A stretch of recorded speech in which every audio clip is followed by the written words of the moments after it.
The heat You're a rose in tough little shimmering spider, aren't waves you? off Highway 99, distorting the That's my horizon kid. into a liquid mirage that seemed to Stay with me, swallow the kid. asphalt We're almost whole. there. They're right Mid-July behind in us. California's I know. Central Just Valley keep wasn't moving. just hot. It was the kind of oppressive, suffocating heat that made the air feel thick as motor oil every breath, like You inhaling have to straight go. from an exhaust pipe. No, it's The not. temperature Stop gauge it. at the It's not rundown safe. Chevron Run. station read 106 degrees, but under the direct sun beating down on the cracked concrete, it felt closer to hell's waiting room. Arthur Big Dave Rollins felt every degree of it through the heavy leather of his riding jacket, but he didn't take it off. Never did. The jacket, scarred and weathered from 2 decades of hard riding, bore the weight of his identity on its back, the iconic Death's Head patch of the Hells Angels Oakland chapter, surrounded by rockers that spelled out a brotherhood forged in blood chrome and absolute loyalty. Dave kicked down the stand on his modified Harley-Davidson Road Glide, the heavy bike settling with a groan of suspension that seemed almost human. At 48 years old and pushing 300 pounds of solid, road-hardened muscle, Dave made the massive touring bike look like a child's toy beneath him. His hands scarred and calloused from years of wrenching on engines and throwing fists when words failed, peeled off thick leather gloves stained dark with years of sweat and oil. Around him, 14 more Harleys rumbled to a halt in a practiced, staggered formation that spoke of military precision because half the Oakland chapter were former military men who traded one uniform for another, one code of honor, for something rawer, but no less binding. "Rusty, get the pumps going," Dave rumbled, his voice like gravel grinding under a boot heel.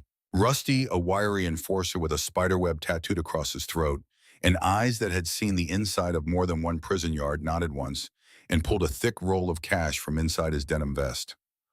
The club didn't use credit cards, couldn't afford the paper trail. Everything was cash, everything was careful, everything was calculated. Tommy Iron Hayes dismounted from his blacked-out Softail, his massive frame unfolding like a switchblade. He'd done 5 years in San Quentin for aggravated assault, a charge that would have been attempted murder if the victim hadn't been too terrified to testify. The prison tattoos covering his forearms told stories in faded ink, dates of lost brothers, crude skulls, a single rose for the daughter who no longer spoke to him. "Christ, it's hotter than a $2 pistol out here," Tommy muttered, wiping sweat from his shaved head with a bandana that had once been red but was now a sun-bleached pink. The brothers laughed, a rough chorus of men who'd learned to find humor in discomfort, because comfort was a luxury none of them could afford. They stretched their legs, lit crushed cigarettes passed around a warm bottle of water that tasted like plastic and gasoline. Dave leaned against his bike, fishing a crumpled pack of Marlboros from his jacket pocket. He was just bringing the lighter to his lips when he saw him. Walking from the direction of the frontage road, nothing out there but scrub brush and the skeletal remains of a long-dead orange grove, was a boy. Couldn't have been older than 7, maybe 8 at most. Small for his age, the kind of small that came from not enough food or too much stress, or both. He wore a faded blue polo shirt that hung off his thin shoulders, the collar torn half off. His jeans were caked in dried brown dirt, the knees scraped through to show raw, bloody skin beneath. But it was his face that made Dave forget about the cigarette, forget about the heat, forget about everything except the cold rage that instantly flooded his veins. The left side of the boy's jaw was swollen into a grotesque canvas of purple and black, the bruising so severe it looked like someone had taken a baseball bat to his face. Dried blood crusted beneath his nose in dark brown flakes.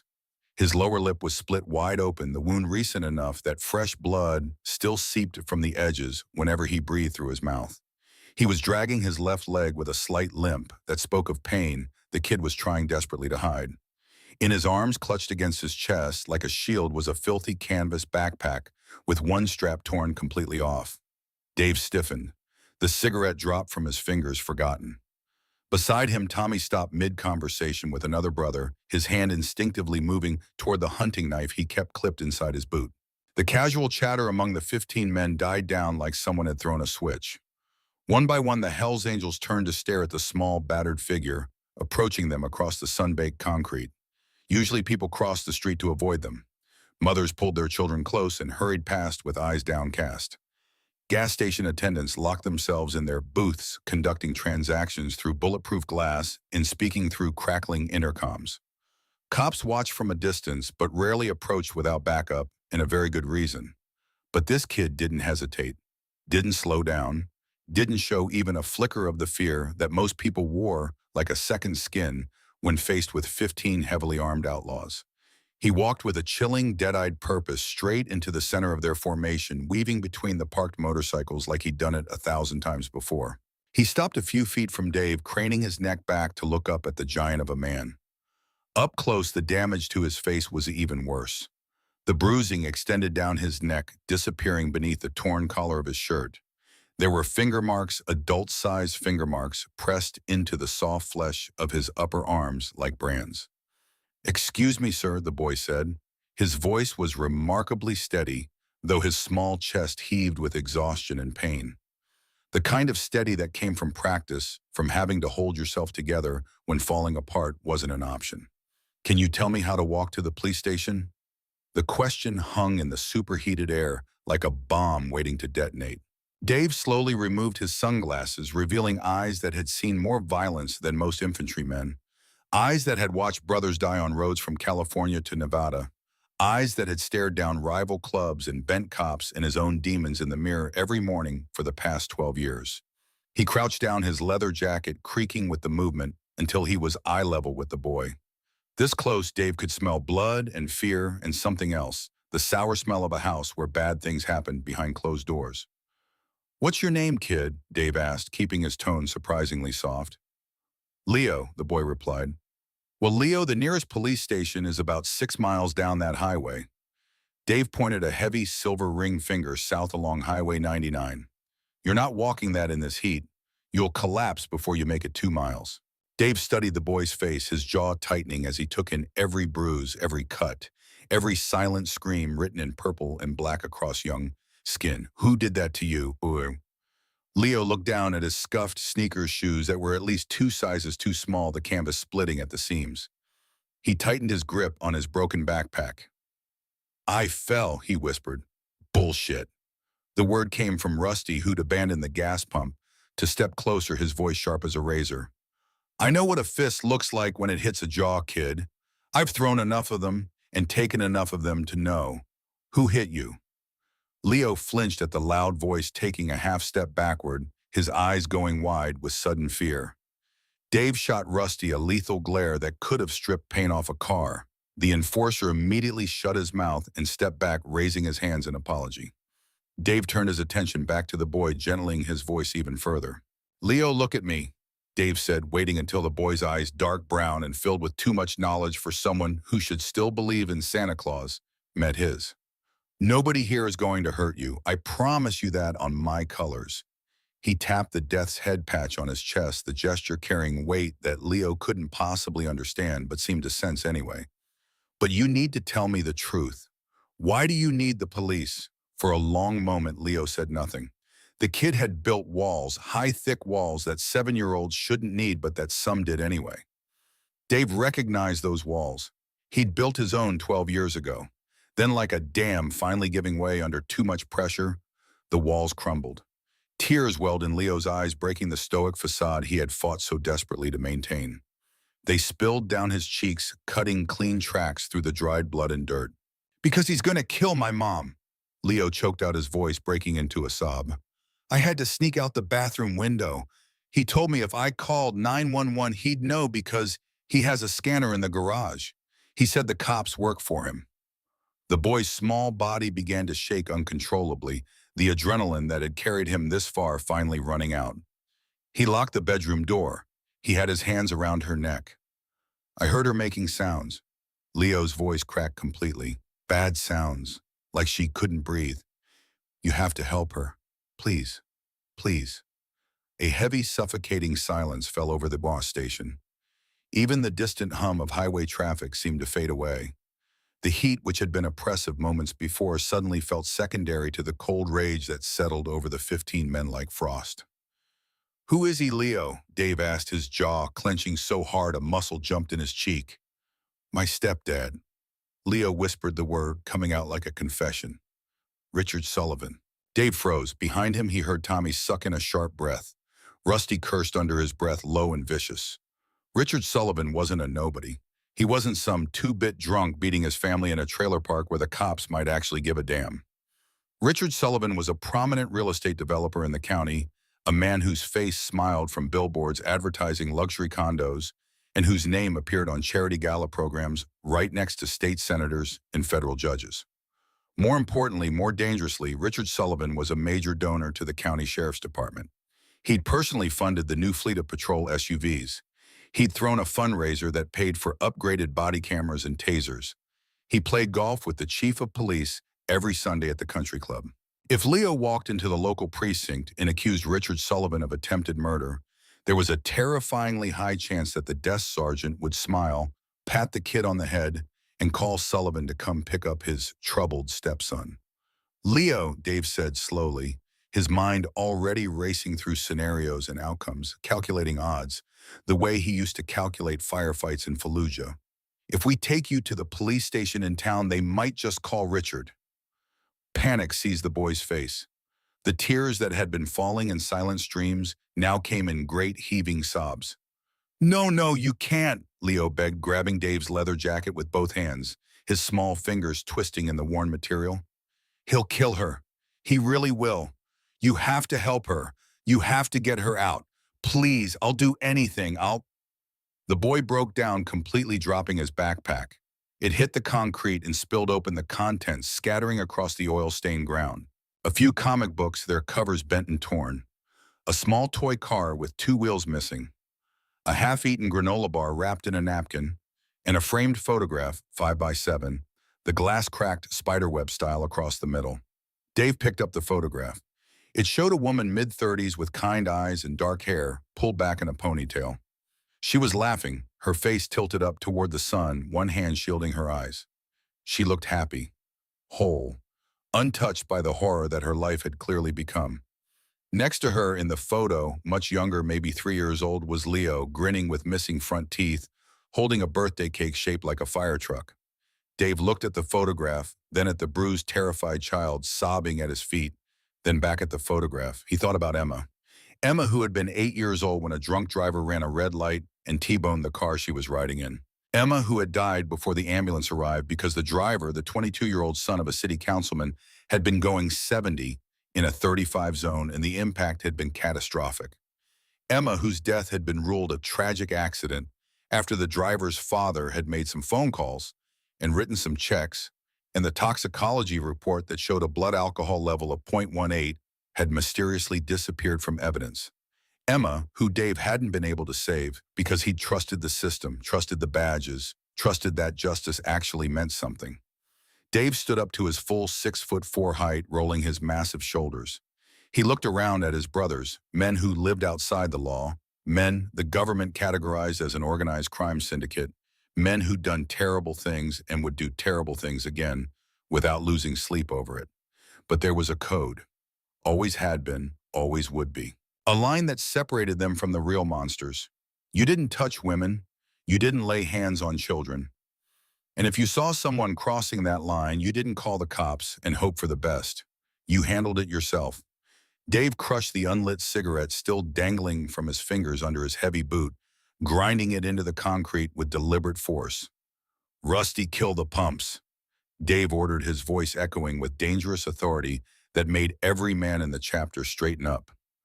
Tommy put the kid's stuff back in his bag. Tommy moved immediately, scooping up the scattered contents and carefully placing them back in the torn backpack. He handed it to Leo, his scarred face surprisingly gentle. Dave, Tommy said cautiously, stepping closer and lowering his voice.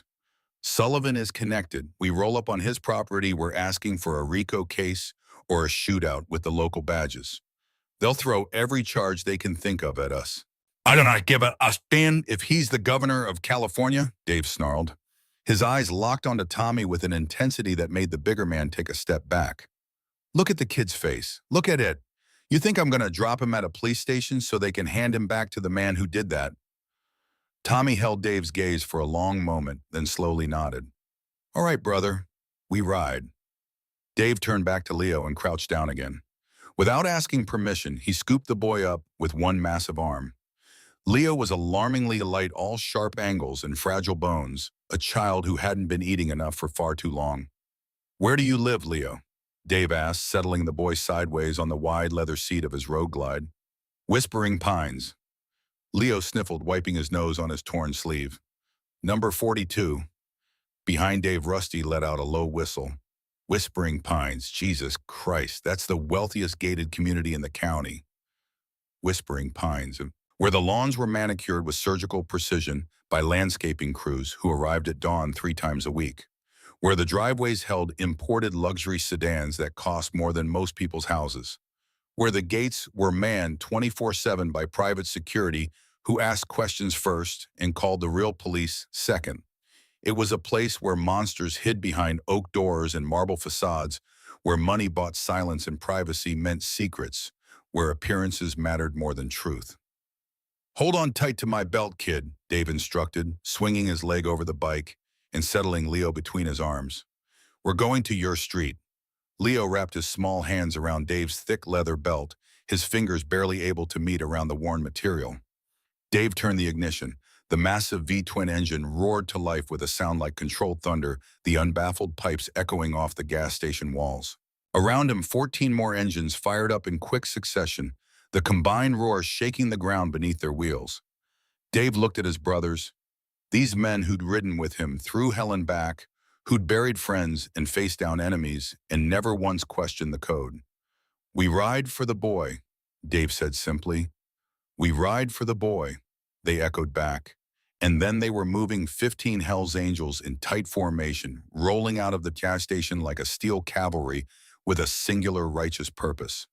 The ride to Whispering Pines took less than 10 minutes, but for the residents of that quiet suburban sprawl, it must have felt like the onset of an earthquake.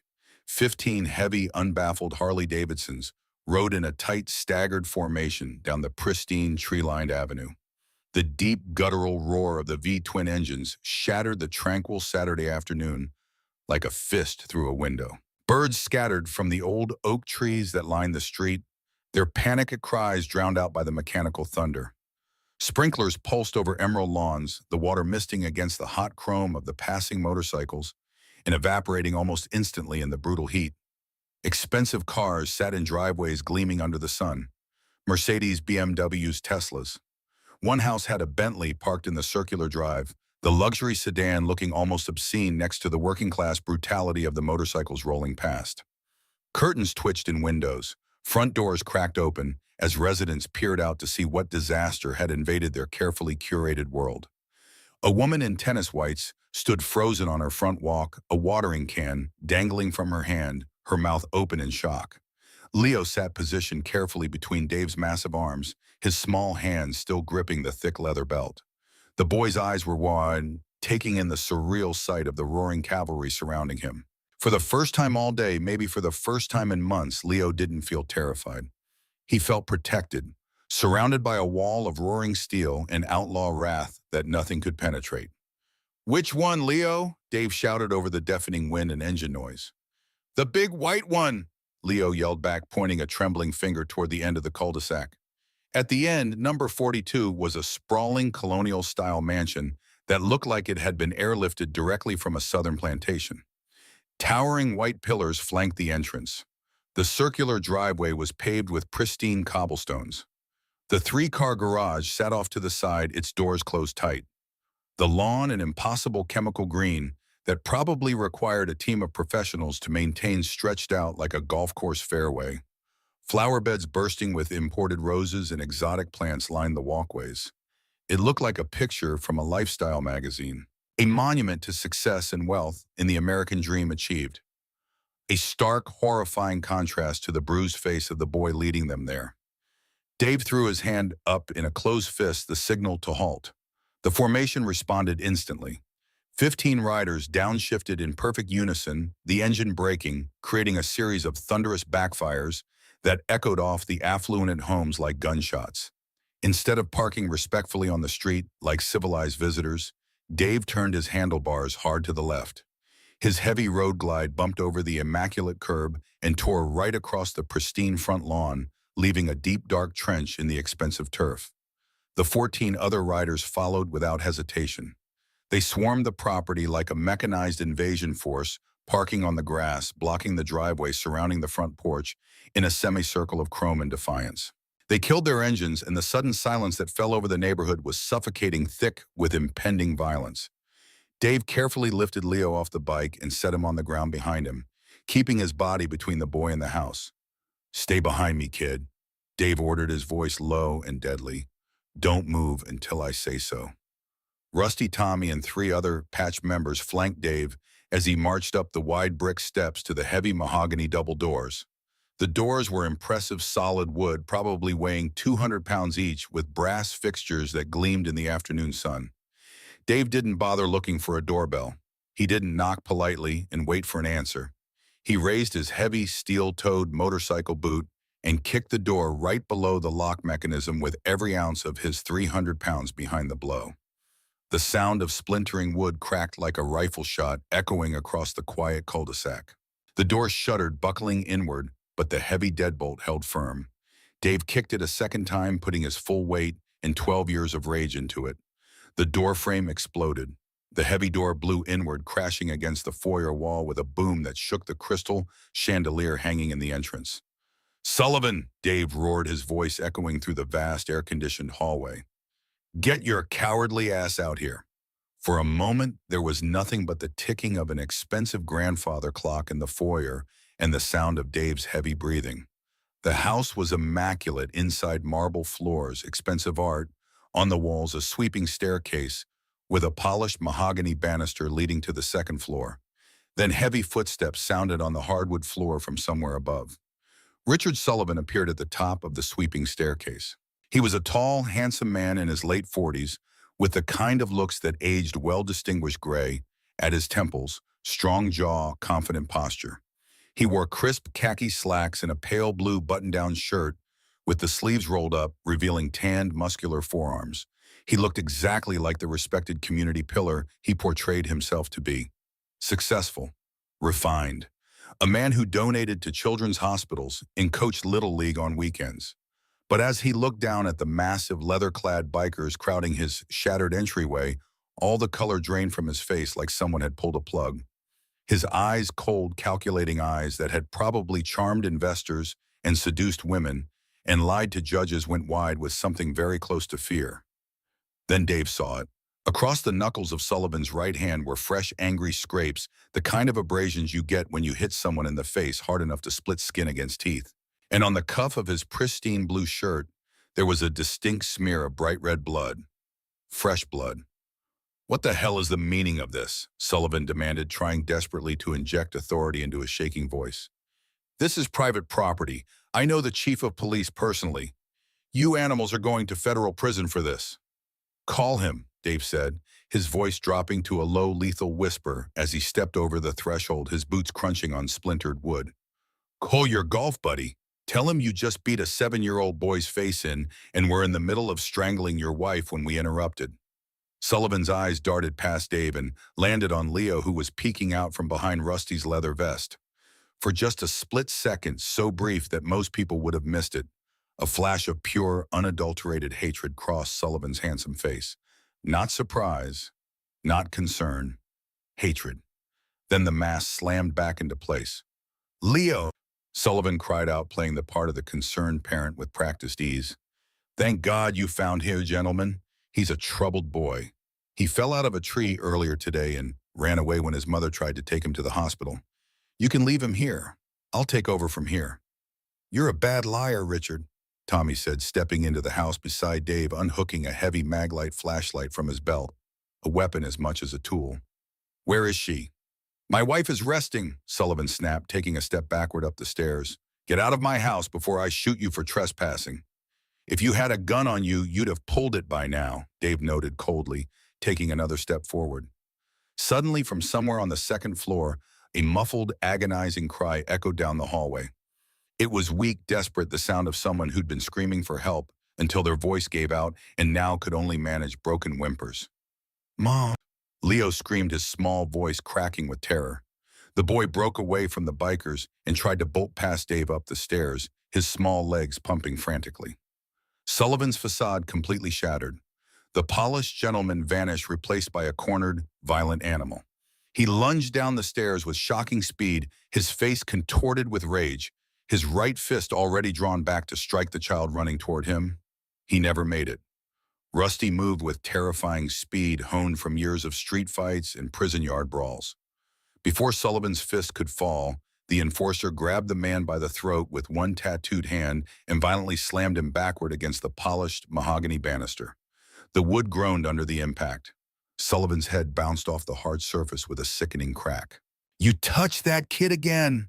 Rusty hissed, his face inches from Sullivan's, his spiderweb neck tattoo seeming to pulse with fury. "And I'll pull your spine out through your throat. That's a promise, not a threat." As Rusty held the thrashing millionaire against the wall, Dave turned to Tommy. "Hold the ground floor. Nobody comes in." Tommy nodded once, positioning himself in front of the shattered doorway, arms crossed over his massive chest. Dave turned and took the stairs two at a time, his heavy boots making the polished wood steps groan under his weight. He moved with surprising speed for a man his size, driven by something primal and urgent. The second floor was as immaculate as the first, plush, cream-colored carpet, expensive oil paintings on the walls, crystal sconces casting warm light. It was a sterile, curated museum of success designed to mask the suffocating horror that lived within its walls. Dave paused at the top of the stairs, his massive chest heaving slightly, listening intently. To his right, past a set of towering arched windows overlooking the impeccably landscaped backyard, the muffled sobbing continued. Hollow, defeated, the sound of someone who'd given up hope. It was coming from behind heavy double doors at the end of the hall. Dave marched toward the master suite, each step deliberate, controlled fury in motion. He didn't bother testing the brass doorknob. Men like Sullivan always locked their secrets away. Without breaking his stride, Dave pivoted and drove the flat of his boot squarely into the center of the right side door. The heavy oak groaned, buckling inward several inches, but the reinforced deadbolt held firm. "Sarah?" Dave bellowed, using the name he'd seen on the mailbox outside. "Open the damn door." His voice was a thunderous roar that rattled the framed family portraits on the walls, smiling photos of Sullivan with his arm around a dark-haired woman. Both of them dressed in formal-wear, champagne glasses raised to the camera, perfect lies captured on film. There was no answer from inside, only a sharp gasp of renewed terror. Dave took a step back, braced his massive shoulders, and delivered a second devastating kick targeting the wood directly above the lock mechanism. This time the door frame completely splintered, showering the hallway in jagged shards of mahogany and twisted brass. The doors burst inward, crashing against the interior walls with explosive force. The master bedroom looked like a war zone. A heavy glass nightstand lay shattered across the expensive Persian rug, creating a glittering field of destruction. A designer floor lamp was bent almost in half its bulb, flickering sporadically, casting strobing shadows across the walls. The massive king-size bed, probably a $10,000 mattress, was torn apart, blankets and pillows scattered everywhere. And huddled in the furthest corner of the room, wedged between the bed and a heavy oak dresser, was a woman. She was trembling so violently that the heavy silk curtains next to her shook with the vibrations. She'd pulled her knees to her chest, making herself as small as possible, and clutched a torn, blood-stained white blouse around her shoulders. Her face was a mirrored reflection of her son's, swollen, bruised, marked by the undeniable heavy-handed strikes of a grown man. The left side of her jaw was purple and black. Her right eye was swollen nearly shut. Blood ran from her nose, dripping onto her torn blouse. But it was her throat that made Dave's vision go red. Dark, ugly welts circled her neck, clear imprints of large hands that had squeezed and squeezed until she couldn't breathe, couldn't scream, couldn't do anything but fight for every desperate gasp of air.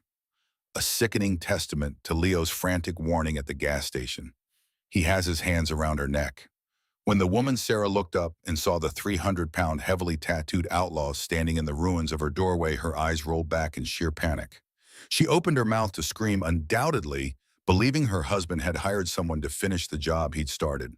Dave instantly realized the terrifying picture he painted. A massive, scarred biker in full colors, having just kicked down her door, backlit by the hallway light like something out of a nightmare.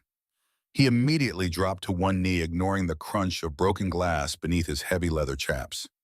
He held his large, calloused hands up, palms open and empty, showing he was unarmed. "Sarah," Dave said, forcing his gravelly voice into the softest, calmest register he could manage. The voice he used to use when reading bedtime stories to Emma, when gentle mattered more than tough. I'm not here to hurt you. Look at me. Look at my face, not my patch. I'm a friend of Leo's.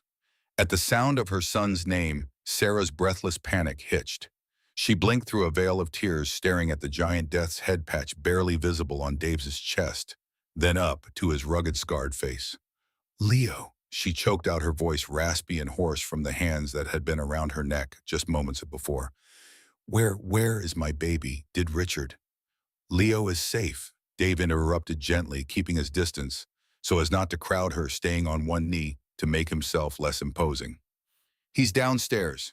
He walked right up to me and my brothers at a gas station on Highway 99. Bravest damn kid I've ever seen. He brought us here to get you. Disbelief warred with desperate hope on Sarah's battered face. She shook her head slowly as if trying to process information that didn't make sense. He got out, she whispered. Richard said he said if Leo tried to leave, he'd... Her voice broke completely. Leo is safe, Dave repeated firmly. But we need to move right now. Can you stand? Sarah tried. She braced one hand against the dresser and pushed herself up, but her right ankle gave way immediately, sending her collapsing back against the heavy wood with a gasp of pain. Dave saw it, then her ankle was swollen to twice its normal size, already turning a mottled purple. Sprained, maybe broken. He didn't hesitate. He stripped off his heavy denim vest, his colors the most sacred thing a patch member owned, and draped it carefully over her trembling shoulders to cover her torn clothes. The vest was comically large on her frail frame, hanging down past her knees, but it offered a thick, heavy shield against the air conditioning that was making her shake even harder. Pardon me, ma'am, Dave said respectfully, giving her just enough warning before he slid one massive arm under her knees and the other around her back. He lifted her as effortlessly as if she were made of paper, barely feeling her weight. She was far too light, the kind of light that came from skipped meals and stress that burned through calories like a furnace. Hold on to my neck, he instructed, turning back toward the hallway. Sarah's arms wrapped around his shoulders, her grip surprisingly strong despite her injuries. Up close, Dave could smell blood and fear and the chemical sting of cleaning products. She'd probably been forced to clean up her own blood before hiding the evidence of previous beatings. As Dave carried her out of the ruined bedroom, the sounds from downstairs drifted up to them. It wasn't the sound of a polite suburban argument. It was the chaotic, tense hum of a violent standoff barely being held in check. Dave descended the sweeping staircase with slow, deliberate steps, cradling Sarah securely against his chest. Each step creaked under his weight, but he moved with surprising gentleness for a man who just kicked down 2 doors. As they rounded the landing and the foyer came into view, the scene below was frozen in a tableau of high-stakes tension. Rusty still had Richard Sullivan pinned violently against the mahogany banister. The millionaire's face was turning a dangerous shade of crimson, the veins in his forehead bulging. His manicured hands clawed futilely at Rusty's iron grip on his throat. Tommy stood by the shattered front door, his arms crossed over his chest, blocking the exit like a heavily tattooed gargoyle. Through the open doorway, Dave could see the rest of the brothers had formed a tight perimeter on the front porch, staring down the affluent neighbors who had crept out of their mansions to gawk at the spectacle. Someone had probably already called 911. Multiple someones. The cops would be here soon. Mom! The scream tore through the foyer like a physical force. Little Leo broke away from where he'd been standing near Tommy and bolted toward the stairs. His small feet slapped against the marble floor, his face contorted with relief and terror, and joy all mixed together. Dave gently lowered Sarah onto the 3rd step from the bottom, setting her down carefully to avoid jarring her injured ankle. The moment her feet touched the floor, she collapsed forward, wrapping her arms fiercely around her son. They clung to each other, a tangle of bruised faces and desperate tears sobbing into each other's shoulders. Leo's small body shook with hiccuping cries. I thought he killed you. I thought, baby, I'm okay. Sarah whispered, running her hands over Leo's hair, his face, his shoulders, as if checking to make sure he was real. You were so brave. So brave. Dave watched them for a split second, a heavy, unfamiliar knot tightening in his chest. The kind of knot he hadn't felt since the last time he'd held Emma in those final moments in the hospital before the machines went quiet. Then his eyes snapped to Richard Sullivan, and the knot vanished, replaced by a cold, calculating fury that settled over him like armor. "Let him breathe, Rusty," Dave ordered, stepping off the final stair. Rusty loosened his grip just enough for Sullivan to suck in a ragged, pathetic gasp of air. But the enforcer didn't release him, keeping him pinned against the wood like a butterfly on a board. Sullivan slumped against the banister, coughing violently, his expensive blue shirt wrinkled and soaked with his own sweat. "You're dead," Sullivan wheezed, spit flying from his lips as he glared at Dave with eyes full of impotent rage. "You white trash animals are dead. I own the chief of police. I own the judge in this district. When they get here, I'm telling them you broke in, beat my wife, and tried to kidnap my son." He smiled, actually smiled through the pain and humiliation. Who do you think they'll believe, the respected developer who's donated millions to this community, or a gang of filthy felons with rap sheets longer than their arms? It was a chilling, arrogant boast. And the worst part was, Sullivan was probably right. In the quiet, corrupt corners of wealthy suburbs, money didn't just talk. It wrote the police reports. It determined which evidence disappeared. It decided whose testimony mattered. Suddenly, the wail of sirens pierced the quiet afternoon. It wasn't just one cruiser. The sound multiplied, growing deafeningly loud. Multiple police interceptors tore down the cul-de-sac, their lights painting the white facades of the mansions in strobing red and blue. They didn't park neatly. They hopped the curb, tearing up the grass right alongside the Harleys, creating their own destruction of the perfect lawn. Doors flew open and 6 uniformed officers spilled out their service weapons, drawn and leveled at the front porch. "Hands in the air, everybody down on the ground right now," roared the lead officer, a thick-necked sergeant with a ruddy complexion and gray hair, cropped military short. Tommy and the brothers on the porch didn't flinch. They didn't raise their hands. They stood their ground, a wall of defiant leather and tattoos. "Dave," Tommy warned over his shoulder, his voice remarkably calm for a man with 3 guns pointed at him. "It's getting hot." Dave walked slowly toward the shattered doorway, stepping out onto the porch into the blinding California sun. He didn't raise his hands, but he kept them visible, resting on his heavy belt, showing he wasn't reaching for anything. "Officer," Dave boomed, his voice carrying over the shouting cops. "Nobody is resisting."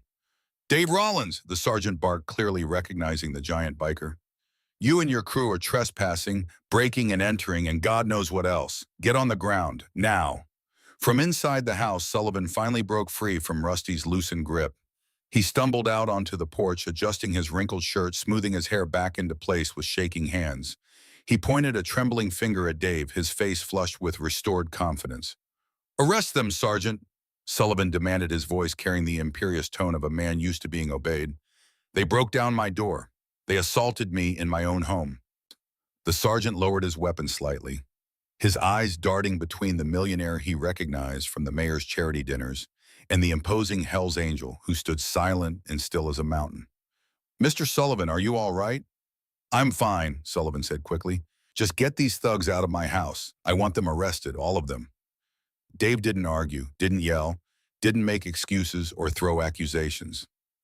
He simply took a slow step to the side, grabbing Tommy by the shoulder and pulling him aside as well. The wall of bikers parted like a curtain, being drawn back. Behind them, illuminated by the harsh sunlight streaming through the ruined doorway, sat Sarah and Leo on the stairs. They were still clutching each other, Sarah still wearing Dave's oversized leather cut, her severely bruised face split lip, and the dark, angry handprints around her throat were visible for every single officer to see. Beside her, little Leo's swollen jaw, bloody shirt, and tear-stained face painted an equally damning picture. A heavy, suffocating silence fell over the front lawn. The sergeant's radio crackled with static, someone back at dispatch asking for a status update, but nobody spoke. Nobody moved. "Look at his right hand, Sergeant," Dave said quietly, his gravelly voice slicing through the tension like a knife. The officers instinctively looked. The sketin across Richard Sullivan's knuckles was scraped raw, the fresh abrasions still oozing small beads of blood. The kind of injuries that came from hitting someone hard and repeatedly. Sullivan froze. He looked at his own hand as if seeing it for the first time, then at his battered wife, then at the uniformed officers whose expressions were shifting from aggressive to uncertain. The arrogant, untouchable developer suddenly realized that his corruption couldn't hide a crime this public, this visible, this documented. Half the neighborhood was filming the encounter on their cell phones from across the street, standing in their perfect yards, capturing every word, every movement. There was no sweeping this under the rug. The sergeant's jaw tightened. He holstered his weapon with a loud click that echoed in the silence. He unclipped his handcuffs from his belt and walked up the steps, entirely ignoring Dave walking right past the bikers as if they'd ceased to exist. "Richard Sullivan," the sergeant said, his voice stripped of any previous deference. "Turn around and put your hands behind your back." "You can't do this?" Sullivan shrieked, his voice cracking in panic, all pretense of control evaporating. "I pay your salary. I bought your vehicles. I'm calling your chief. I'm calling the mayor. I know the DA personally." "Call whoever you want from lockup," the sergeant snapped, grabbing Sullivan roughly by the shoulder and spinning him around. The handcuffs snapped shut with a satisfying metallic click, the sound somehow final and absolute. As Sullivan was dragged kicking and screaming down the driveway, his expensive loafers scrabbling for purchase on the cobblestones, his carefully cultivated dignity completely stripped away, Dave turned back to the foyer. Sarah was crying softly, but they were tears of profound, overwhelming relief. The kind of tears that came when you realized you were going to live through something you thought would kill you. Leo stood up gently, extricating himself from his mother's arms. He walked over to Dave, his small legs carrying him across the marble floor. The boy looked up at the giant biker, his battered face breaking into a small, painful smile that showed missing teeth. "You didn't take me to the police station," Leo whispered. Dave crouched down carefully, taking his heavy leather vest back from Sarah. A mother couldn't be seen wearing outlaw colors, even in these circumstances, and ruffled the boy's messy hair with a hand that had thrown countless punches, but was surprisingly gentle. "Nah, kid," Dave said softly. "Some things you gotta handle in-house." He stood up, slipping his vest back on, feeling the familiar weight of his colors settle onto his shoulders. Without another word to the cops or Sullivan or anyone else, Dave walked down the steps and swung his leg over his road glide. The heavy suspension groaned under his weight. He fired the ignition, and the massive V-twin engine roared to life, immediately followed by the deafening thunder of 14 other Harleys starting in rapid succession. They didn't wait around for the paperwork, the statements, the thanks, or the questions that would inevitably come. They backed their bikes off the ruined lawn, fell into a tight, disciplined formation, and rode out of Whispering Pines the same way they'd come in, loud, defiant, and completely unrepentant, leaving behind nothing but a cloud of blue exhaust, torn-up grass, in a neighborhood that would never be quite the same. 3 weeks after the iron gates of Whispering Pines had witnessed the roar of 15 Harleys tearing through their illusion of safety, Sarah Mitchell sat in a windowless room at the county's domestic violence shelter, trying to remember what normal felt like. The shelter, officially called New Horizons Safe House, though everyone just called it the shelter, occupied a nondescript building on the outskirts of town, its location kept secret from everyone except law enforcement and social services. Gray walls, fluorescent lighting, industrial carpet that smelled faintly of disinfectant and despair. Sarah's room was small. A twin bed with sheets that were clean but worn thin from 1,000 washings. A metal dresser bolted to the wall. A single window that looked out onto a courtyard surrounded by chain-link fence. The door locked from the inside, her choice, her control. But she still woke up every night reaching for a lock that wasn't there, listening for footsteps that wouldn't come. Leo slept in the bed next to hers, his small body curled around a stuffed dog that one of the shelter volunteers had given him. He'd named it Rusty after the enforcer with the spiderweb tattoo who'd held Richard Sullivan against that banister while Sarah had clutched her son and cried. The bruises on her face had faded from purple-black to greenish-yellow. Her split lip had scabbed over. The handprints around her throat were now just faint brown smudges that she covered with high-necked shirts and strategic scarves. But the invisible damage that was still raw, still bleeding beneath the surface where nobody could see it. A knock at the door made her jump, her heart immediately racing, even though she rationally knew that Richard was in county jail, locked in a cell, unable to touch her. "Sarah, it's Detective Hartwell." Sarah exhaled slowly, forcing her hands to stop shaking. She crossed the small room and opened the door. Detective Maria Hartwell stood in the hallway holding 2 cups of coffee from the machine down the hall. She was a compact woman in her early 40s with sharp eyes and gray threading through her dark hair. She wore a blazer that didn't quite hide the service weapon on her hip. "Thought you could use this," Maria said, offering one of the cups. "Fair warning, it tastes like battery acid, but it's caffeinated battery acid." Sarah took the coffee gratefully, wrapping both hands around the lukewarm cup. Thank you.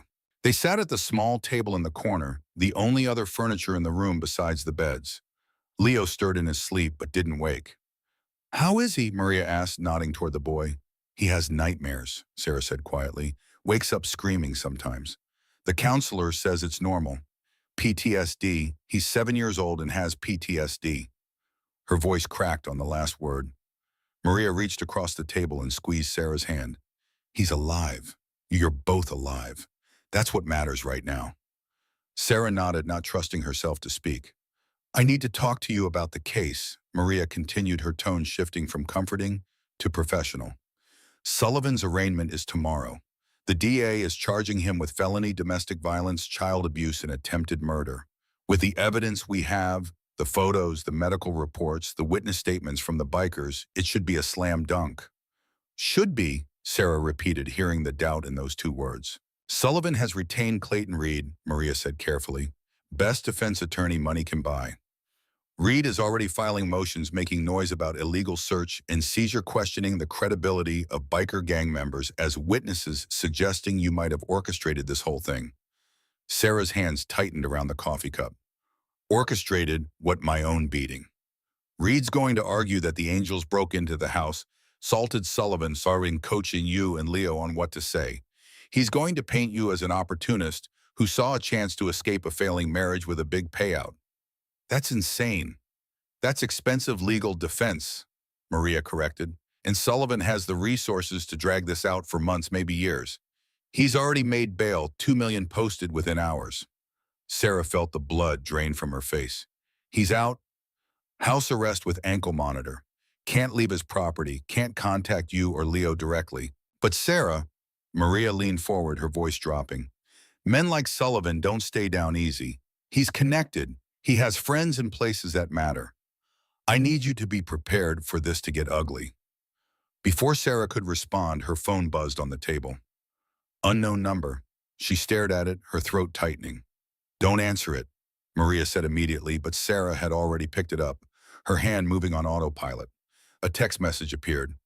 Your testimony ruins both our lives. Think about what's best for Leo.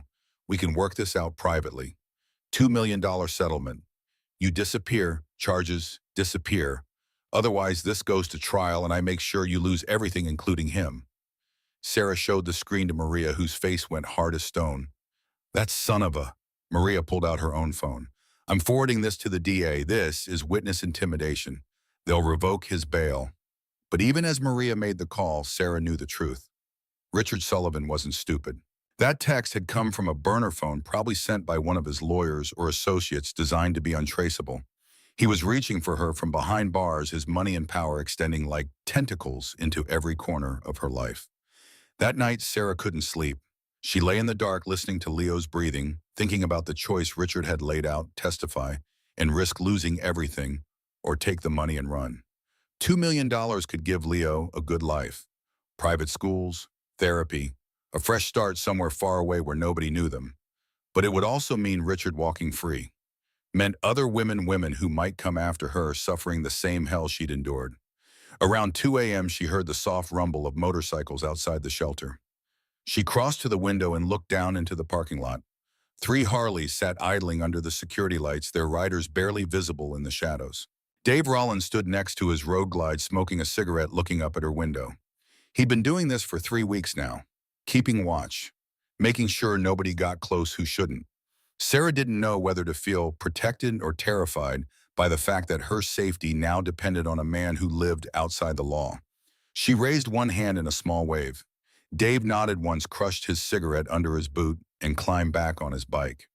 The 3 motorcycles rolled out of the parking lot as quietly as Harleys could, which wasn't very quiet, but quieter than the thunder they were capable of.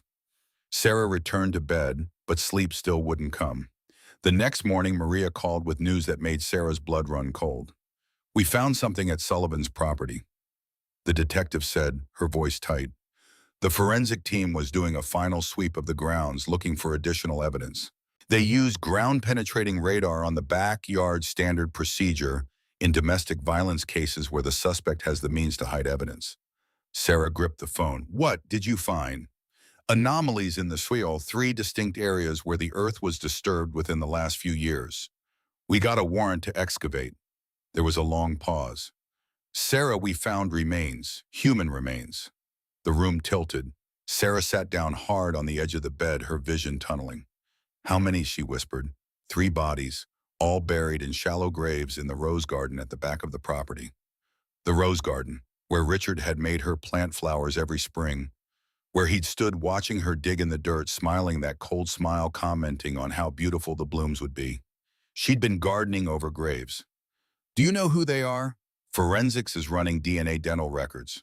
But Sarah, one of the bodies, the clothing, the personal effects matches the description of Marcus Brennan.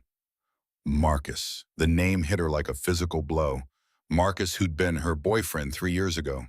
Marcus, who'd been kind to Leo, who'd made them breakfast on Sundays, who'd talked about getting married. Marcus, who'd confronted Richard about cameras hidden in the house. Marcus, who'd disappeared without a trace, leaving behind only a cryptic email about needing to start over, and a wire transfer that had supposedly sent him to Mexico. He didn't leave, Sarah heard herself say. Richard killed him. It's looking that way. The medical examiner found evidence of blunt force trauma to the skull. This isn't domestic violence anymore, Sarah. This is murder. Multiple murders. Sarah's hands were shaking so hard she almost dropped the phone. Who else? We're working on identification, but preliminary findings suggest one victim was female, mid-30s, buried approximately 4 years ago. The other appears to be female as well, slightly younger, buried about 3 years ago. 4 years ago. 3 years ago. Before Sarah. Before Marcus. Before Leo had even started kindergarten. Richard had been killing people and burying them in his backyard for years. And she'd lived there, slept there, walked over those graves every single day without knowing. I'm going to be sick, Sarah managed, and barely made it to the small bathroom before vomiting into the toilet. When she emerged pale and shaking, Leo was awake, sitting up in bed with his stuffed dog clutched to his chest. Mom, are you okay? Sarah wanted to lie to tell him everything was fine, but she was so tired of lying. No, baby, I'm not okay. But I will be. Later that day, the story broke. Real estate mogul Richard Sullivan arrested in connection with multiple homicides. The news vans descended on the county like locusts. Reporters camped outside the courthouse, the jail of Sullivan's mansion, now surrounded by crime scene tape and forensic teams in white suits. Sarah's phone exploded with calls from journalists offering money for exclusive interviews. The shelter had to change its security protocols, worried that reporters would stake out the building trying to get photos. In his cell at the county jail, Richard Sullivan sat calmly while his lawyer, Clayton Reed, worked on damage control. This changes things, Reed said, pacing the small visiting room. 3 bodies is not something I can make disappear with reasonable doubt. The DA is going to add murder charges. First degree. You're looking at life without parole, maybe death penalty if they can prove premeditation. Then make them an offer, Sullivan said, his voice eerily calm. I'll give them Carter Morrison. Full cooperation. Names, dates, account numbers, the entire operation. They get the biggest organized crime bust in the state's history. I get a plea deal. Reed stopped pacing. Morrison will kill you. Morrison is already trying to kill me. Once this goes public, I'm a liability. Better to flip first and get protection than wait for one of his people to shank me in the shower. Sullivan leaned back in his chair, perfectly composed, despite the fact that his empire was crumbling around him. And Sarah? Reed asked carefully. Sullivan's calm facade cracked just slightly, a flash of pure hatred crossing his handsome features. Sarah doesn't get to walk away from this. She put me here. She needs to understand what happens to people who cross me. 3 days later, while Sarah and Leo were being relocated to a new, more secure shelter location, 2 men in a dark SUV followed their transport van. Dave Rollins, who'd been tracking Sarah's movements through a contact in social services, spotted the tail. He made one phone call. Within minutes, 5 Hells Angels on Harleys had boxed in the SUV, forcing it to pull over on a desolate stretch of highway. The 2 men inside Professional Muscle, hired through one of Sullivan's business associates, found themselves staring down the barrels of multiple weapons held by men who had absolutely nothing to lose. You got 2 choices, Dave said, leaning through the driver's window. You turn around and tell whoever hired you that Sarah Mitchell is under our protection. Or we take you out to the desert and you become part of the landscape. Your call. The driver, a former Marine who recognized the look of men who'd killed before and would kill again, chose wisely. "We're gone. Tell Sullivan he can find somebody else." "Sullivan's locked up," Dave corrected, "which means somebody on the outside is running errands for him." "You're going to tell me who?"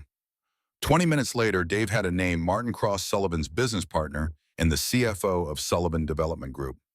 Detective Maria Hartwell received an anonymous tip that night, a detailed description of the failed hit, complete with license plate numbers and a recording of the driver's confession, courtesy of a hidden microphone Dave had planted in the SUV. The next morning, Martin Cross was arrested for conspiracy to commit murder, and Richard Sullivan's world got a little bit smaller. Sarah sat across from Detective Hartwell in a secure interview room, watching the detective spread out files and photographs across the table. "We've identified the other two victims," Maria said quietly. "Jennifer Morgan, age 32, reported missing 4 years ago. She was Sullivan's girlfriend before you. Worked as a paralegal at the law firm that handled his real estate deals." Maria slid a photograph across the table. A smiling woman with red hair and green eyes laughing at the camera. According to her family, she told them Sullivan was getting controlling, that she was planning to leave him. She disappeared 2 weeks later. Sullivan reported her missing, played the grieving boyfriend, even funded a search that went nowhere. Sarah stared at the photo, her throat tight. The third victim is Rachel Simmons, age 28. She was an accountant at Sullivan Development Group. 5 years ago, she discovered discrepancies in the books, money being moved through shell companies, transactions that didn't add up. Another photograph. A young woman with dark hair pulled back in a professional bun, serious expression, wearing a business suit. Rachel reported her findings to Sullivan, directly thinking he'd want to know about potential fraud in his own company. 3 days later, she called in sick to work. A week after that, her car was found abandoned near the coast. Authorities ruled it a suicide. She'd left a note, though her family insisted the handwriting looked off. "He killed her," Sarah whispered. "We believe so. The medical examiner found evidence of strangulation in both cases. Same method he used on you." Maria leaned forward. "Sarah, this is bigger than domestic violence now. Sullivan is a serial killer. He has a pattern. He targets women who get too close, who learn too much, who threaten to expose him or leave him. Then he makes them disappear and buries them in his garden like they're nothing." "Like they're nothing," Maria confirmed. "You're the one who got away. You're the one who lived to tell the story. We need you to testify, not just about what he did to you, but about Marcus, about what you know." Sarah's hands trembled. "If I testify, he'll kill me. Even from prison, he'll find a way." "He's already trying," Maria said bluntly. "That's why we have protective custody. That's why the angels are watching your back, though officially I can't acknowledge that particular arrangement." She gathered the photographs, her expression softening slightly. "I know this is terrifying, but Sarah, you have a choice that Jennifer and Rachel never got. You can fight back. You can make sure he never hurts anyone else." That night, Sarah lay awake again, thinking about the two women buried in the rose garden. Jennifer, who just wanted to leave. Rachel, who just wanted to do her job honestly. Marcus, who just wanted to protect her and Leo. All of them dead because they'd crossed paths with a monster who wore expensive suits and smiled for charity photos. Around midnight, her phone buzzed. Another unknown number. Another message. But this one wasn't from Richard's lawyers. "The offer stands. $2 million. You and Leo disappear, or you stay and watch everyone you care about die. Starting with the biker who thinks he's your hero. 72 hours. Sarah read it 3 times, her heart pounding. Then she did something she'd been too afraid to do for 3 years. She made a choice for herself. She forwarded the message to Detective Hartwell, then called Dave Rollins directly, a number Maria had given her, just in case. "They're threatening you now," Sarah said when Dave answered. "Richard's people. They said they'd kill you." There was a pause, then a low rumbling laugh. "Sarah, people have been trying to kill me since I was 22. Let them come. The question is, what are you going to do?" Sarah looked at Leo, sleeping peacefully for the first time in weeks, his small hand clutching the stuffed dog named Rusty. "I'm going to testify," she said. "I'm going to tell them everything." "Good," Dave said simply. "We'll keep you safe." "Why be I?" Sarah asked, the question that had been burning in her mind for weeks finally spilling out. "Why do you care? You don't know me. You barely know Leo." Why risk your life for us? Silence on the other end of the line. Then quietly, I had a daughter once, Emma. She was 8 years old when a drunk driver killed her. The driver's father was connected, made the case disappear. I couldn't save her, couldn't protect her, couldn't make the system work. His voice grew rougher. I look at Leo and I see Emma. I look at you and I see a woman fighting for her kid the same way my ex-wife fought and lost. Maybe I can't bring Emma back, but I can make damn sure you and Leo survive this. Sarah wiped tears from her eyes. Thank you. Don't thank me yet. Thank me when Sullivan's locked up for life and you're watching Leo blow out birthday candles somewhere safe. They hung up. Sarah lay back down, exhaustion finally pulling her towards sleep. For the first time since Richard had put his hands around her throat, she felt something other than fear. She felt angry. And anger, she was learning, was a hell of a lot more useful than terror. The next morning, Sarah walked into the DA's office and gave a formal statement. She told them everything. The cameras, the control, the beatings, Marcus's disappearance, her suspicions that Richard had been hiding something dark long before she'd ever met him. She identified Richard's fists in the photos of her injuries. She identified his hands in the bruises around her throat. She identified his voice on the recording the angels had made of him threatening Leo. And when the DA asked if she'd be willing to testify in open court to face Richard Sullivan and tell a jury what he'd done, Sarah looked him straight in the eye. When do we start? Word reached Richard Sullivan in his cell that evening. His lawyer delivered the news. Sarah wasn't backing down. She was cooperating fully. The DA was building a case that would likely result in multiple life sentences. Sullivan listened in silence, his face expressionless. When the lawyer left, Sullivan made a phone call, one of the few he was allowed per day. Carter, he said when the line picked up, I need a favor. On the other end, Carter, the Wolf Morrison, the crime boss whose money Sullivan had been laundering for years, lit a cigar and smiled. What kind of favor, Rich? The permanent kind. Miles away in the shadows outside the domestic violence shelter, a man in a dark jacket watched the building through binoculars. He was patient, professional, and he'd been paid very, very well to make sure Sarah Mitchell never made it to trial. But what he didn't know, what he couldn't have known, was that in the parking lot behind him, 15 Harleys sat silent and dark, and 15 men with nothing to lose were watching him right back. The county courthouse stood like a fortress of bureaucracy and broken promises, its limestone facade stained dark by decades of California weather. Sarah Mitchell stood at the base of the wide concrete steps, staring up at the building, where her testimony would either destroy Richard Sullivan or set him free. It was 6 months after Dave Rollins had kicked down Sullivan's door. 6 months of depositions, police interviews, and sleepless nights. 6 months of learning to live without constantly checking over her shoulder, though the habit never fully left. Detective Maria Hartwell stood beside her, a reassuring hand on Sarah's elbow. You don't have to do this, Maria said quietly, though they both knew it was a lie. Sarah absolutely had to do this. You can still take the plea deal, testify in a closed hearing, and avoid the circus. Sarah shook her head. No, if I hide now, he wins. He always wins by making people too afraid to speak. The media had turned Sullivan's trial into a spectacle. Camera crews lined the courthouse steps, reporters shouting questions that blurred together into white noise. The case had everything the news cycle craved: wealth, violence, buried bodies, and the unexpected intervention of a motorcycle club. Society Developers' Secret Garden of Death, screamed one tabloid. Hell's Angels rescue abuse victim, declared another, complete with a grainy photo of Dave's road glide tearing across Sullivan's lawn. Sarah pulled her coat tighter and started up the steps, Maria clearing a path through the crowd. Inside the courthouse was all marble, and echoes, voices bouncing off vaulted ceilings.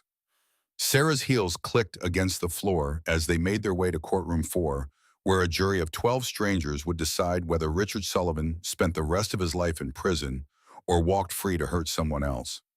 Leo waited in a special room with a victim's advocate, too young to testify, in some ways too crucial to the case to exclude entirely. The prosecution had video testimony from him recorded with child psychologists present, but sparing him the trauma of facing Sullivan in open court had been Sarah's one non-negotiable demand. The courtroom was packed. Sullivan's wealthy friends and business associates filled one side, their expensive suits and designer accessories, a stark contrast to the police officers, social workers, and domestic violence advocates on the other. And in the back row, taking up an entire bench, sat Dave Rollins and 5 other members of the Hells Angels Oakland chapter. They'd cleaned up for court, relatively speaking. Still wearing their colors, still radiating danger, but they'd left the heavier weapons at home and showed up because Sarah had asked them to be there. Dave caught her eye as she entered. He didn't smile, didn't nod, just held her gaze for a moment before she looked away.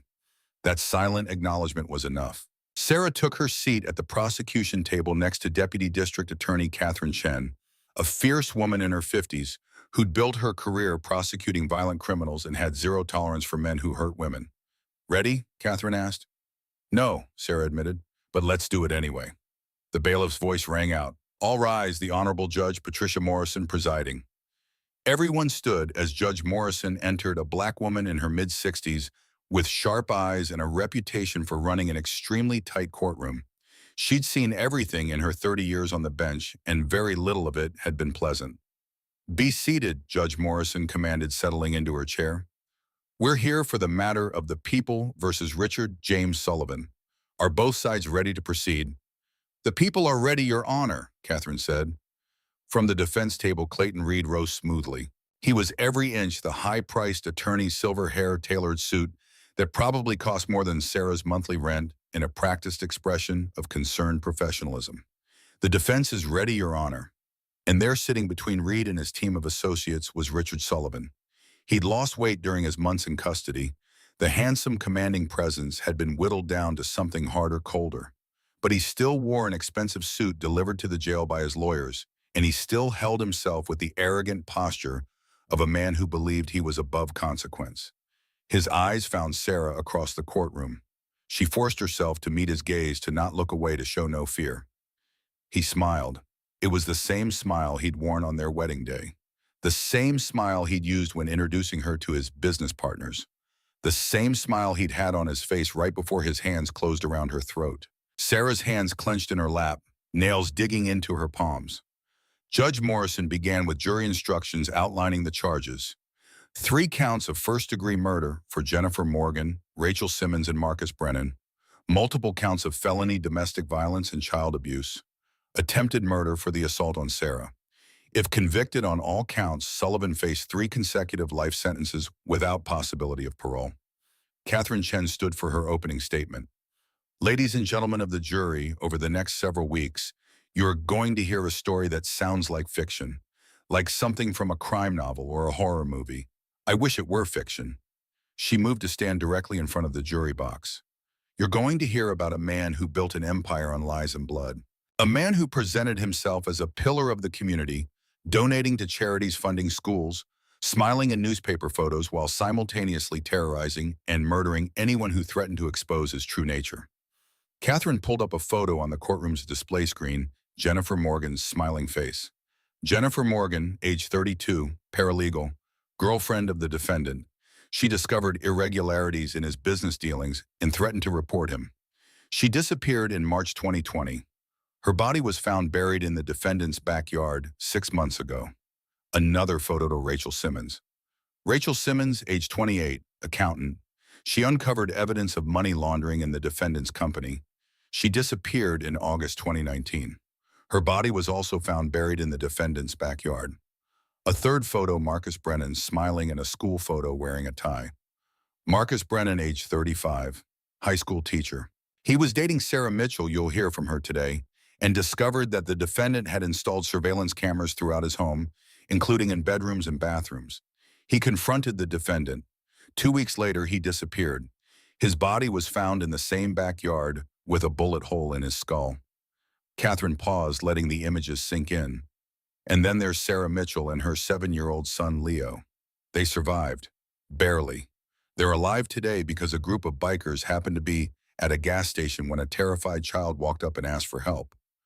She turned to look at Sullivan, who sat impassively, showing no reaction.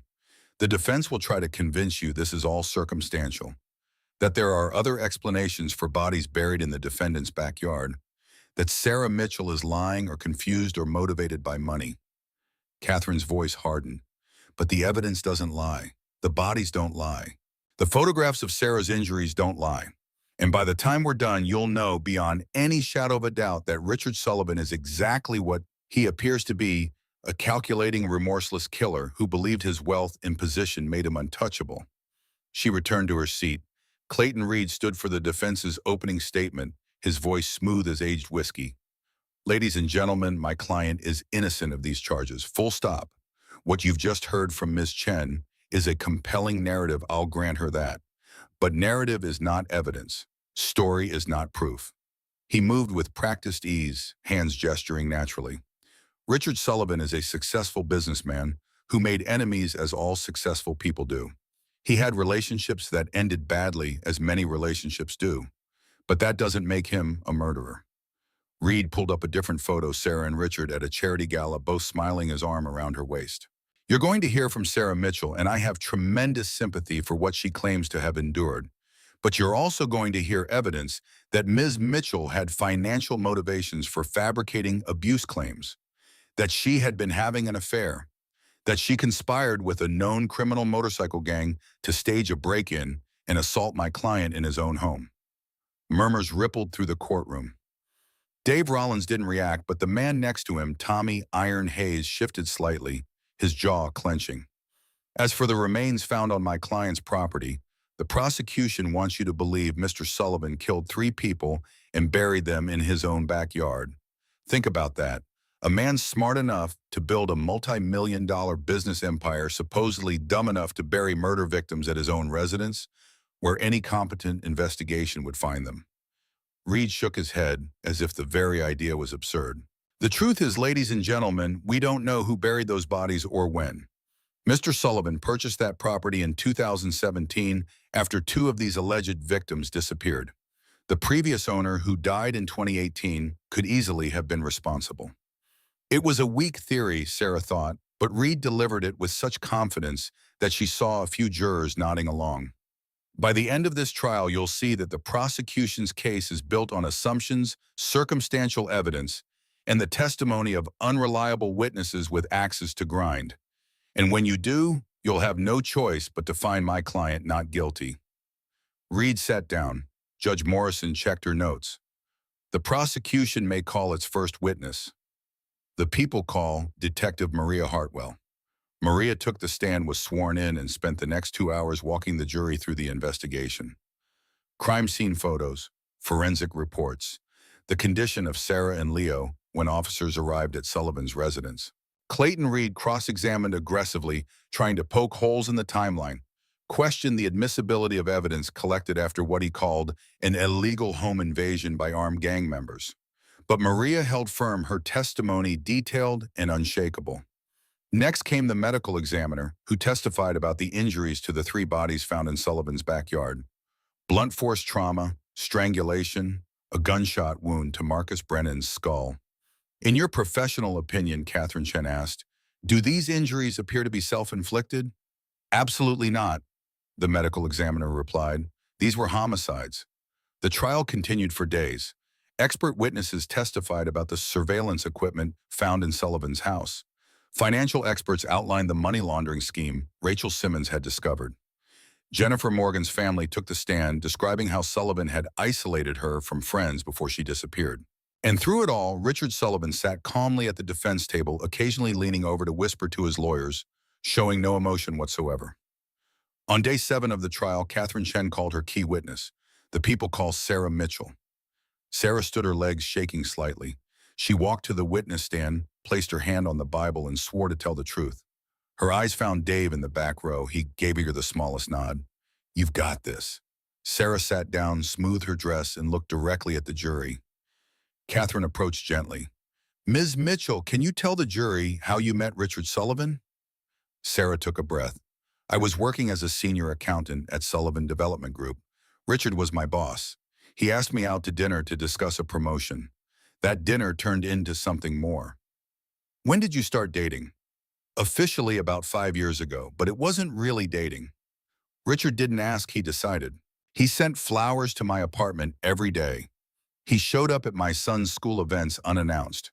He made it clear that refusing him wasn't an option. Did you want to date him? At first I thought I did. He was charming, successful.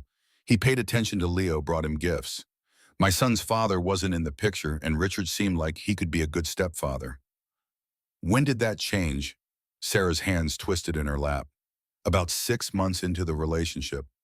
I told Richard I wanted to slow things down, that I wasn't ready to get serious. He got angry, really angry. It was the first time I saw the mask slip. He grabbed my arm hard enough to leave bruises and told me I was being ungrateful. That women like me didn't get many chances at men like him. Did you break up with him? I tried. He showed up at my apartment that night with an engagement ring. Told me we were getting married. When I said no, he pulled out his phone and showed me photos. Photos of what? Sarah's voice dropped. Of me and Leo, sleeping, getting dressed, private moments. He'd installed cameras in my apartment without my knowledge. He said if I didn't marry him, he'd release the photos. He'd ruin my career. He'd make sure I lost custody of my son. The jury shifted uncomfortably. So you married him? I married him, Sarah confirmed. We had a small ceremony. None of my friends or family were invited. Richard said he wanted it to be intimate, but really he didn't want anyone questioning why I looked terrified in every photo. What was married life like? A prison. Sarah's voice strengthened. Richard controlled everything. What I ate, what I wore, where I went. He made me quit my job, isolated me from my friends. I wasn't allowed to leave the house without him. If I tried, he'd know cameras everywhere monitoring my every move. Did he ever physically harm you? Constantly. If dinner wasn't perfect, he'd slam my head into the kitchen counter. If Leo made too much noise, Richard would beat me for not controlling my child. If I spoke to another man, even the mailman Richard would accuse me of having an affair and strangle me until I passed out. Sarah pulled back her collar, showing faint scars on her neck. These are from his hands. From dozens of times he nearly killed me. Clayton Reed stood. Objection, Your Honor. Speculation. Ms. Mitchell cannot know the defendant's intent. Sustained, Judge Morrison ruled. Please stick to what happened, Ms. Mitchell, not interpretation of intent. Sarah nodded. He put his hands around my throat until I couldn't breathe, until I saw black spots, until I thought I was dying. He did that dozens of times over 3 years. Catherine let that statement hang in the air. Ms. Mitchell, did you know Marcus Brennan? Sarah's eyes filled with tears. Yes. Marcus was my boyfriend before Richard. He was kind, gentle. He loved Leo like he was his own son. We were happy. What happened to that relationship? When I started working for Richard's company, Marcus noticed I was pulling away. He came to the house one day to talk. Richard was there. I didn't know he'd been following me. Marcus saw the surveillance cameras hidden in the living room. He confronted Richard, threatened to call the police. And then, Richard told me Marcus left for a teaching position in Mexico, showed me an email supposedly from Marcus saying goodbye, but it didn't sound like him. I knew something was wrong, but I was too afraid to investigate. Do you believe Richard Sullivan killed Marcus Brennan? Objection, Reed shot to his feet. Calls for speculation. I'll rephrase, Catherine said. Ms. Mitchell, when you learned that Marcus Brennan's body was found buried in Richard Sullivan's backyard, what was your reaction? I wasn't surprised, Sarah said quietly. I was devastated but not surprised. Richard had told me, he'd told me what happened to people who crossed him. He showed me photos of the rose garden and said, this is where traitors end up. I thought he was being metaphorical. I didn't realize he was being literal. The jury looked horrified. Catherine walked Sarah through the rest, the escalating abuse the day Richard snapped and tried to kill her, Leo's desperate escape. Why didn't you leave sooner? Because I believed him when he said he owned the police, when he said he'd take Leo from me, when he said he'd hunt me down wherever I went and make sure I disappeared like Marcus did. Sarah's voice broke. I stayed because I thought that was the only way to keep my son alive. Catherine finished her questioning. Clayton Reed approached for cross-examination, his smile sympathetic but his eyes cold. Ms. Mitchell, you've painted quite a picture of my client. A monster, a killer, a man who terrorized you for years. That's not a picture, Sarah said steadily. That's the truth. Is it, or is it a convenient story now that my client is facing prison time? Tell me, Ms. Mitchell, are you suing my client for damages? Yes. How much are you seeking? $5 million. Reed raised his eyebrows theatrically. 5 million. That's quite a sum, quite a motivation to exaggerate the abuse, wouldn't you say? Objection, Catherine called. Argumentative. Sustained. But Reed had made his point. Sarah saw a few jurors frowning, reconsidering. Ms. Mitchell, you claim my client installed surveillance cameras in your home. Did you ever call the police about this? No. Why not? Because Richard told me the police worked for him. Because he showed me photos of himself playing golf with the police chief. Because I was terrified. Or because the cameras didn't exist until you needed them to exist for this trial.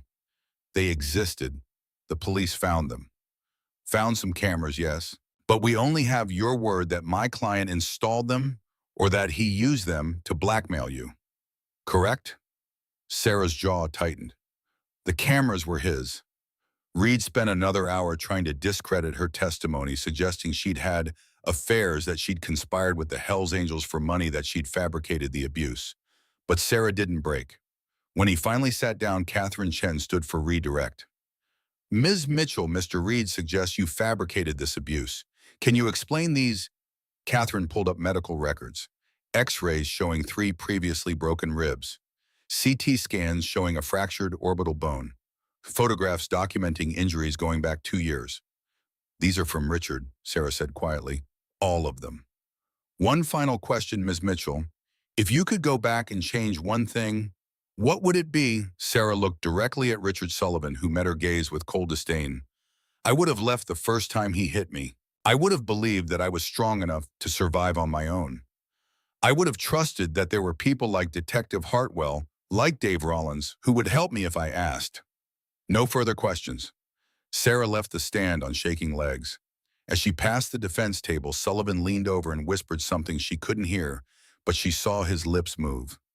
You're dead. Dave saw it too. His hands gripped the edge of the bench, knuckles white, but he didn't move. Not yet. The trial continued for 3 more weeks. The prosecution called forensic experts, former employees of Sullivan's company, neighbors who'd heard screams from the Sullivan residence. The defense countered with character witnesses, business partners, and country club friends who swore Richard Sullivan was a pillar of the community, incapable of violence. And then came the surprise witness. The people call Nathan Cross. A collective murmur went through the courtroom. Nathan Cross, Sullivan's former business partner, walked to the stand looking like he'd aged a decade in the past year. Catherine Chen approached him gently. Mr. Cross, you were Richard Sullivan's business partner for how long? 8 years, until 2019, when he forced me out of the company. Why did he force you out? I discovered he was using our real estate deals to launder money for Carter Morrison's criminal organization. When I confronted him, he threatened my family. Said if I told anyone, my wife and kids would end up like Rachel Simmons. The courtroom erupted. Judge Morrison gavelled for order. Mr. Cross, did you take that threat seriously? Absolutely. Rachel had worked for us. She'd found the same evidence I did. Then she died, supposedly a suicide, but I knew better. So I took a buyout, signed an NDA, and moved my family to Montana. I've been in hiding for 4 years, terrified Sullivan would find us. What changed? The FBI offered my family protection. And I realized I couldn't let him keep killing people just because I was too afraid to speak up. Nathan Cross spent 2 days on the stand detailing the money laundering operation, the shell companies, the payoffs to officials. He had documents, emails, wire transfer records, everything. Clayton Reed tried to discredit him, but Nathan had come prepared, and his testimony was devastating. Finally, the prosecution rested. The defense called Richard Sullivan to the stand. It was a risky move, putting a defendant on the stand always was, but Reed clearly believed Sullivan's polished, commanding presence would sway the jury. Sullivan took the oath and sat down, looking calm and confident. Reed walked him through a carefully crafted narrative. He was a successful businessman. Yes, he'd dated Sarah Mitchell, yes, but the relationship had soured, and she'd fabricated abuse claims to extort money from him. Mr. Sullivan, did you ever strike Sarah Mitchell? Never, Sullivan said smoothly. Our marriage had problems like many marriages do, but I never laid a hand on her or her son. What about the bodies found on your property? I was as shocked as anyone. That property had previous owners, one of whom died mysteriously. I believe the police should be investigating them, not me. Did you kill Marcus Brennan, Jennifer Morgan, or Rachel Simmons? Absolutely not. I'm a businessman, not a murderer. He was good, Sarah had to admit. Calm, reasonable, almost believable. Then Catherine Chen stood for cross-examination, and she went for the throat. Mr. Sullivan, you testified you never struck Sarah Mitchell. Is that correct? That's correct. Catherine pulled up a photograph, a close-up of Sarah's face, bruised and swollen, taken by police the day of the incident. This photo was taken by Officer Jenkins when he arrived at your residence. Can you explain how Mitchell received these injuries? She was struck by one of the bikers who broke into my home. They assaulted her to make it look like I'd done it. I see. And the medical records showing a pattern of injuries going back 2 years, the broken ribs, the fractured orbital bone, the repeated concussions, were the bikers traveling through time. Several jurors actually laughed. Sullivan's jaw tightened. I don't know how she got those injuries. Perhaps she's clumsy. Perhaps she had another abusive partner before me. You're suggesting Sarah Mitchell repeatedly injured herself and claimed you did it all as part of an elaborate plot to extort you. I'm suggesting she's lying. Catherine smiled. It wasn't a friendly smile.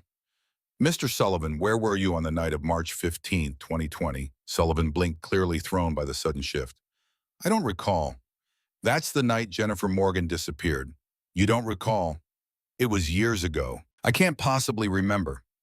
You can't recall, but your phone records show you were texting her that night. In fact, you texted her, "We need to talk. Come to my house." Sullivan's composure cracked slightly. I may have texted her. We were dating. You were, and 3 hours after that text, her phone went dark. It never pinged another cell tower. She was never seen again. Coincidence. She left my house alive. Did she? Because witnesses place your car at a Home Depot that same night, purchasing a shovel lime and heavy-duty trash bags. What were you burying, Mr. Sullivan?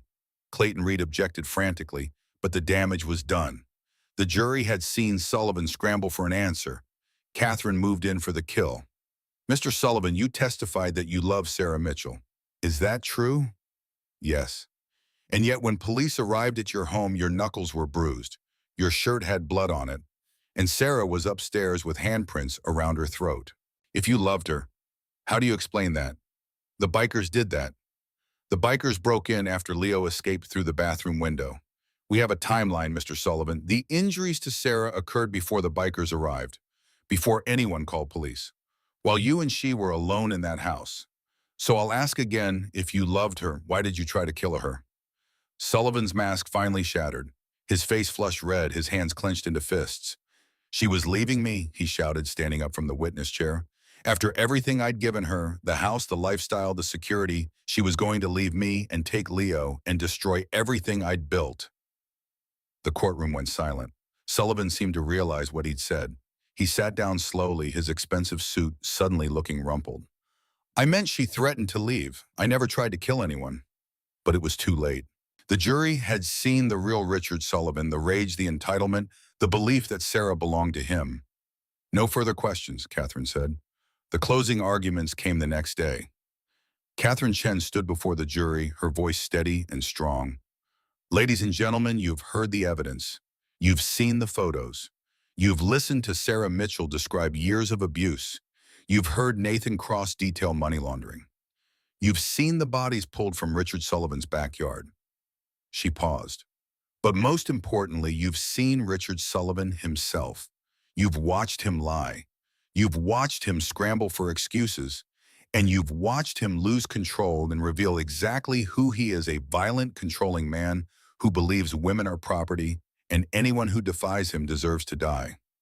She walked along the jury box. Jennifer Morgan defied him.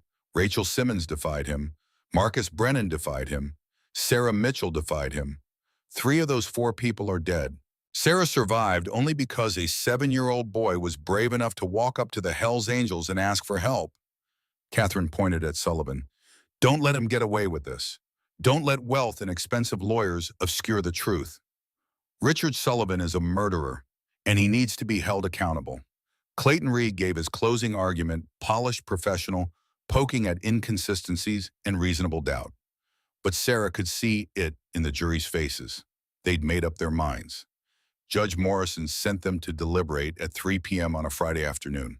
They returned with a verdict at 10 a.m. Monday morning. Has the jury reached a verdict? The foreman stood. We have your honor. Sarah's hand found Dave's across the courtroom aisle. He squeezed gently. In the matter of the People versus Richard Sullivan on the charge of first-degree murder in the death of Jennifer Morgan, how do you find guilty? Sarah exhaled. On the charge of first-degree murder in the death of Rachel Simmons, guilty. Sullivan's face had gone white. On the charge of first-degree murder in the death of Marcus Brennan, guilty. 3 consecutive life sentences. The charges continued: felony domestic violence, child abuse, attempted murder conspiracy. Guilty, guilty, guilty. When it was over, Richard Sullivan sat motionless at the defense table, staring straight ahead. Sentencing was set for 2 weeks later. Judge Morrison didn't hold back. Mr. Sullivan, in my 30 years on this bench, I have never encountered a defendant who showed less remorse or more contempt for human life. You used your wealth and position to terrorize abuse and murder. You believed yourself above the law. You were wrong. She looked down at her notes. I hereby sentence you to 3 consecutive life sentences without possibility of parole for the murders of Jennifer Morgan, Rachel Simmons, and Marcus Brennan. Additionally, I sentence you to the maximum allowed under California law for all other counts, a total of 150 years in state prison. Sullivan was led away in handcuffs, screaming about appeals, about corruption, about how they'd all pay. But his voice faded as the bailiffs dragged him through the door. 6 months later, Sarah and Leo stood on the beach in Cannon Beach, Oregon, watching the sunset paint the sky in shades of orange and purple. They'd moved north far from California and the memories that haunted every street corner. Sarah had used the settlement money the courts had awarded her, Sullivan's entire estate, after his conviction, to open a small cafe overlooking the ocean. Second Chances Cafe, the sign read. Leo, now 8, was slowly recovering. He still had nightmares sometimes, but they were becoming less frequent. He'd started 3rd grade at the local school and had even made friends, real friends, the kind Richard had never allowed. Sarah heard the rumble of motorcycles before she saw them. 3 Harleys rolled down the beach access road, pulling into the cafe's parking lot. Dave Rollins dismounted, stretching his massive frame. Beside him, Tommy and Rusty did the same. Heard you were open, Dave said, his gravelly voice somehow gentle. Just barely, Sarah said, smiling, but I saved you a table. They sat on the patio drinking coffee that was actually good. Sarah had learned to brew properly, and watching the waves. Leo approached Dave shyly, carrying something wrapped in brown paper. I made this for you, he said. Dave unwrapped it carefully. Inside was a crayon drawing a man on a motorcycle larger than life, with angel wings sprouting from his back. Above it, in careful child's handwriting, my hero. Dave stared at the drawing for a long moment, his jaw working. You keep that safe, kid, he said, his voice rougher than usual. That's worth more than gold. Later, as the sun dipped below the horizon, Sarah walked Dave to his bike. Thank you, she said simply, for everything, for believing me, for protecting us, for giving us a second chance. Dave looked out at the ocean hands in his pockets. I told you about Emma, he said quietly. My daughter. She died because I trusted the system, because I believed the cops and lawyers would do the right thing. They didn't. He turned to face Sarah. I couldn't save Emma, but I saved you and Leo. Maybe that doesn't make up for losing her. Maybe nothing ever will, but it's something. It's a start. Sarah reached up and hugged him, this huge, scarred biker who'd once terrified her and now felt like family. Emma would be proud of you, she whispered. Dave's arms came around her gently, carefully, as if afraid he might break her. Yeah, he said softly. Yeah, maybe she would be. They stood like that for a long moment, 2 broken people who'd found a way to be less broken together. Then Dave pulled back, wiped his eyes with the back of his hand, and swung onto his bike. You ever need anything, he said, you call day or night. I will. The 3 Harleys roared to life, the sound echoing across the beach. As they rode away, Leo came to stand beside his mother, slipping his hand into hers. Is Dave our family now, he asked. Sarah watched the motorcycles disappear around the bend, their taillights fading into the dusk. Yeah, baby, she said. I think he is. 3 years later, on a crisp autumn morning, Sarah received a phone call that made her heart stop. Ms. Mitchell, this is Warden Phillips from San Quentin. I'm calling to inform you that Richard Sullivan passed away last night. Sarah sat down hard, her legs suddenly unable to support her weight. How natural causes, heart attack in his cell. He was 52. After she hung up, Sarah sat in silence for a long time. She waited to feel relief, joy, triumph.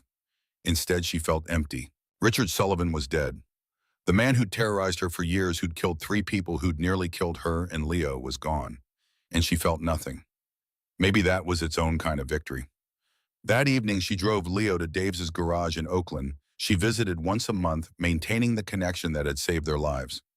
Dave was under a Harley wrench in hand when they arrived. Richard's dead, Sarah said without preamble. Dave slid out from under the bike, wiping grease from his hands. Good, he said simply. I thought I'd feel more. I thought it would mean something. Dave stood walking over to a workbench where a framed photo sat Emma at age 8, gap-toothed and grinning, holding a stuffed bear. When Emma died, I thought revenge would make it better.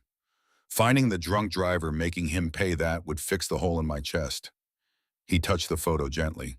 It didn't. Nothing did. Revenge doesn't heal you, Sarah. It just gives you something to focus on besides the pain. So what does heal you? Dave looked at Leo, who was examining one of the motorcycles with wide-eyed fascination. That, Dave said, pointing at the boy, building something good from the wreckage, protecting people who need protecting, finding purpose in the pain. He turned to Sarah. You survived. Leo survived. You built a new life. That's what heals you. Not Sullivan dying. Him dying doesn't matter. You living does. Sarah nodded, feeling tears on her cheeks. Thank you, she said again for the 1000th time.